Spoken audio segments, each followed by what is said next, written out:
Hi everyone, welcome back to my YouTube channel. My name is Perseverance Maremeni, also known as Madam Speaker, also known as the CEO of Self Love. If you're joining in for the first time, I appreciate you being here. And if you're returning, I appreciate you being here as well. Please continue to hit that subscribe button, like, comment, and share. Thank you so much for doing that. And also, I would like to send a special shout out to the members, the people who are actually signing up for membership, because you guys are really contributing towards the growth of this channel. I know that for some people it's all about the perks that comes with you being a member, which includes all the intimate conversations that we have, intimate lives, and also being able to receive exclusive content first. But for me, more than that, it's just you believing in this channel and contributing towards the growth of the channel that really means a lot to me. So thank you so much for that. So we're gonna go straight into the topic of the day. We want to talk about parenting, to say as a parent you don't live for your kids, but you live with your kids. The other day when we were recording a Losing in Love episode, there was a lady who was so strained and stressed and just depressed, and she felt like the only thing that was keeping her going was her kids, because her marriage has fallen apart, she is now living for her kids. This thing of living for your kids is something that I have had a lot growing up. I have had my parents talking about how they are living for me, and I have had people around me talking about how they live for their kids. And that thing really is a scary statement to make, because I want to talk about how we actually live with our kids and not live for our kids. Because you being able to put your life on hold and say that you want to live for your kid simply means that your kids are going to suffer the consequences of you putting your life on hold in the future. A lot of us as adults are suffering from living the lives that our parents want us to live. For example, if your parent dropped out of school and they wanted to become a doctor, now the pressure moves from them to you that you should become the doctor that they failed to become, because they decided that they're not going to live for themselves, they're going to live for you. So because they live for you, they abandon their dreams, they focus on you, and you must come and pick up where they left off and you carry on forward. And another thing with our parents, especially African parents, they feel entitled that we owe them as their kids to say, once we start working, we must work for them, we must support them, because they sacrificed a lot for us, because they lived for us. Now I need us to break the cycle as the upcoming parents to say we should shy away from saying that we are living for our kids, but rather we are living with our kids. Because when you say that you are living for your kids, you mean to tell me that when your kid is born, your life is over and now you are just a slave for your kid. I don't know if you've ever been in a situation where when a relationship comes to an end and you are left with kids, somebody would say to you, I don't know who's going to take you with those kids. That's because a lot of people get to be jealous of you without having kids, and they would want to give you kids so that kids can bind you, because people believe that kids actually bind you, kids chain you, kids hold you down. I'm one person that has spent a lot of my life trying to please other people and trying to put other people before me, and because of that, I would like to believe that my kids were probably going to also fall victim of me expecting a lot from them as they grow older, because I would have put everything on hold and lived for them, so that when they grow older, they now live for me, or they persuade the dreams that I failed to persuade because I was looking at them. But now the thing is that if you have 50 rand, for example, this is the old me. When I have 50 rand, I would go to the shop wanting to buy myself something, but I would end up buying something for the kids and not buy anything for myself. And I'd come back and I would say, this is just how being a parent is. You live for your kids, you don't live for yourself anymore. But I've learned to correct myself in that regard, Yahore. Instead of me saying that I'm living for my kids, I'm living with my kids, meaning that if I have 50 rand, that 50 rand has to be split amongst me and my kids. We must all get something, because at the end of the day, my kids are still my responsibility, but also I have to live a fulfilling life, so that when my kids grow up, I don't feel like I was robbed of anything in life. As a women face the hardest tongue lash when it comes to their parenting being challenged or being questioned, especially if you're going to be doing co-parenting with somebody that really thought you would be stuck with the kids the minute that they walk away from your life, where you deal with situations where somebody says to you, we will see who will take you with these kids. Because a lot of people get jealous of the fact that as a mother, you are able to become a working mother, you're able to have all these things figured out, and at the same time you are able to be a career woman, you're able to push businesses and do all these things at once.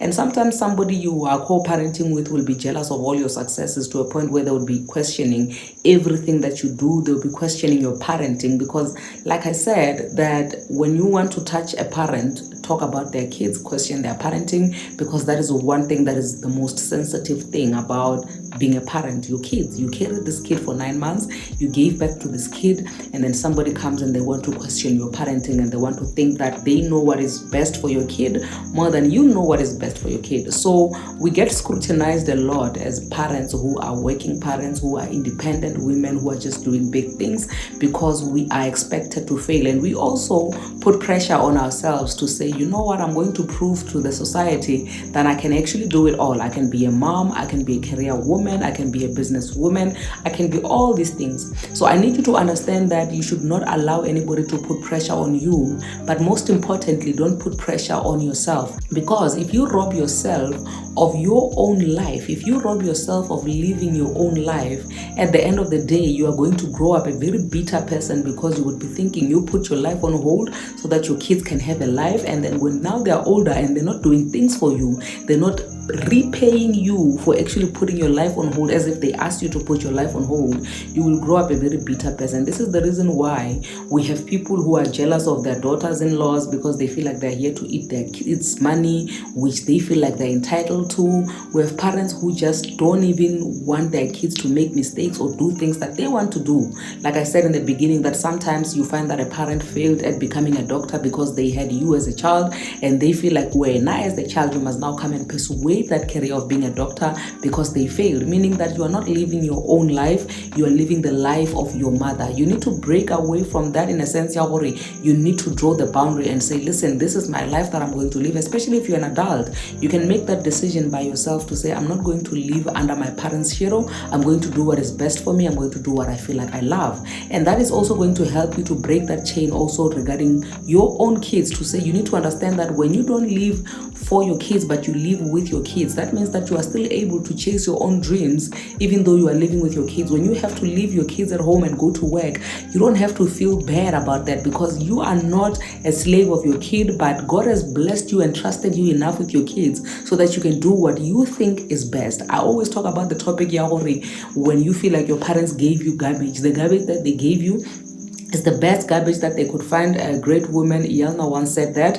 And this is very, very important for us to understand that as a parent, there's no way you can give your child a snake when you know that there is food. Whatever it is that you are going to give your kids is what is best, right? So I need you to understand and trust yourself as a mother, so that you don't allow anybody to come and question your mothering skills. And you say that, listen, what I'm giving my kids is what is best. I'm doing what is best for my kids, and I refuse to allow anybody else out there to come and convince me otherwise. Because at the end of the day, if you are not going to live for yourself, but you are going to live for your kids, by the time you are 40, you are 50, you will feel so robbed of all the years that you spend focusing on your kids and not giving yourself any time, that you will end up being bitter, being old and just grumpy, and expecting your kids to now repay you for the things that they didn't even ask you to do for them. So it's very, very important for you as a mother to find a balance, to not only live for your kids but live for yourself. You need to be happy, you need to be fulfilled, you need to find rivers of living waters flowing out of you, because in as much as you're going to strain yourself all in the name of I'm doing it for my kids, I'm living for my kids, you are of no use to your kids if you are going to be a very stressed parent, if you're going to be a sickly parent, if you're going to be a parent who is not even pleasant to be around because you are stressed by the pressure of you having to do everything you can to live for your kids, abandoning yourself, okay? Because self-abandonment is not different to you being abandoned as a child when you are growing up. So a lot of us who have abandonment issues, we end up even abandoning ourselves, and it's even worse when we have kids, because that abandonment now is on 100, because you let go completely of yourself, you let go completely of everything that has anything to do with you, your career, and you just focus on these human beings, and you feel guilty, or you allow people to make you feel guilty for choosing yourself, for saying, you know what, I'm tired today as a mom, I need a break. If there's one thing that I have developed lately that I'm enjoying so much, is me spending time to myself. Honestly speaking, I'm always looking forward to me being by myself with my kids gone either to their dad or to their aunt or anywhere else. When I have to spend a weekend sitting alone, I look forward to that. And I know that for a lot of people it will be like, no man, you're a bad mother, how can you look forward to not having your kids? I absolutely love and I adore my kids, but I also understand that my kids will appreciate me more and they will enjoy being with me more if I'm rejuvenated and I'm happy as a mother. And what makes me happy is actually spending some time away from them, so that when we now come together, I know that I'm a pleasant mom to be around. A lot of us are strained, a lot of us are frustrated, a lot of us are spending time with our kids, and we're even taking out that frustration on our kids, which now makes you useless, as a parent, to say that if you are going to say you are living for your kids and you put yourself under a lot of pressure to a point where you are frustrated, you are depressed, you are stressed, and you are taking all of that out on your kids, what good a use are you going to be to your kids? Because you're not even pleasant to be around. So that's actually one thing that you need to think about and to consider before you say that when you live for your kids and you don't live with your kids. I need you to understand that. I need you to go deep, in that topic and understanding what you mean when you say, I am living with my kids. I am not living for my kids. Because when I say that I'm living for my kids, that means that I am completely abandoning myself and becoming a slave for my kids. That's not what God meant when he said kids are a blessing. He blessed us with these kids so that we can raise them. But also at the end of the day, he also knew you and formed you in your mother's womb, and he has a purpose for you, and he has set you apart for you to still continue persuading that which is in your heart. Not because it doesn't mean that now because you have kids, everything, your dreams, your visions, your aspirations, you put them on hold, you put them aside because now you want to focus on the fact that you are being a mother. You know what? Being a mother is just one of the things that God blesses you with, but there are so many things that you are before you became a mother. That's why there are so many people who are not parents but are able to live and function very well. Also, at the same time, there are people who are parents and they understand that they also matter as much as their kids matter. And in terms of who comes first, it is them. Okay? There's nothing wrong with you putting yourself first. Because when you put yourself first and you always draw your own strength from God and you are always happy and rejuvenated, you are of more use to your kids. Because a happy parent makes happy kids. But a frustrated parent, because they're trying to figure everything out, they're not giving themselves a break, is not a pleasant parent to be around. And I need you to understand that. I need you to just take a deep breath and say, listen, I need to live for me. Because when I'm happy as a mother, when I'm happy as a father, my kids get to benefit from that happiness. I need you to do this little exercise for me. I know that you are probably going through a lot as a mother right now. The pressure, the strain of just you proving that you're a good mother, that you are capable, that God has trusted you with this child, and also being able to balance your school, balance your work, balance your business. I need you to do this exercise with me. I need you to take a deep breath with me and think about the things which you feel like they are scary for you. The things which scare you the most about being a mother. What is the one thing that you feel like, you know what, when I look at this thing, it scares me that if I can fail in this area, then I'm going to have failed. I would have failed as a mother. I need you to think of that one thing that you feel like would be a failure, that if you didn't do right, it would be a mess. You would consider yourself the worst parent in the world. Take that thing, hold on to it. I need you to take a deep breath. And when you take a deep breath, imagine this thing that you are thinking about right now that you think would make you the worst parent. Imagine it not being there at all. Imagine it just being solved. Imagine it having disappeared. Imagine it not even existing in the face of the earth. So I need you to take a deep breath with me. Hold.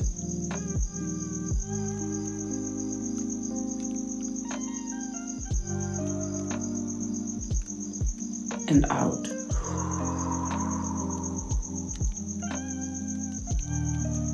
We're gonna do that one last time. As you are breathing in, you are thinking about the one thing that you feel like if you do or if you don't get right, you would have failed as a parent. As we are inhaling, you will be establishing that one thing.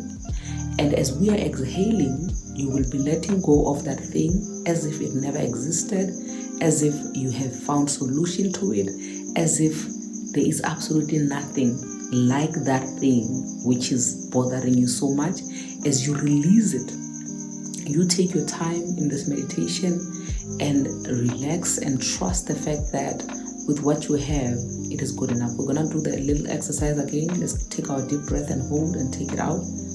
In, hold,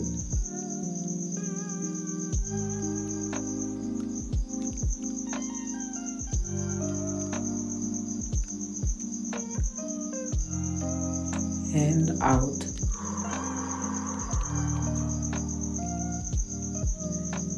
So this whole thing of you taking a deep breath in and out, whenever you feel like there's something which is hindering you, whenever you feel like there's something which you are in doubt about yourself, about your capabilities, I'm only going to focus on parenthood in this video to say that as a parent, because you know that you've been trusted and assigned with this big responsibility without even a manual to say how are you supposed to do it, I need you to always remember that whatever garbage that you have is the best garbage that you can give your kids.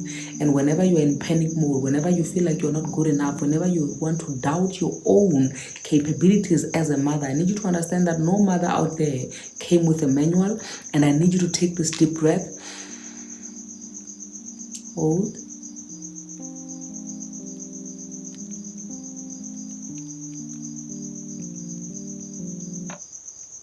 and out.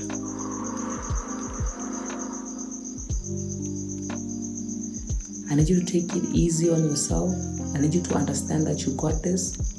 I need you to understand that you are capable. With that being said, thank you so much. I appreciate you being here. Until we meet again on the next video, please don't forget to hit that subscribe button, like, comment, and share. And also don't forget to sign up for membership so that you can get to have some exclusive content shared with you first before anybody else, and also some intimate conversations that we're going to have with just members only. Love you so much. Thank you. Bye.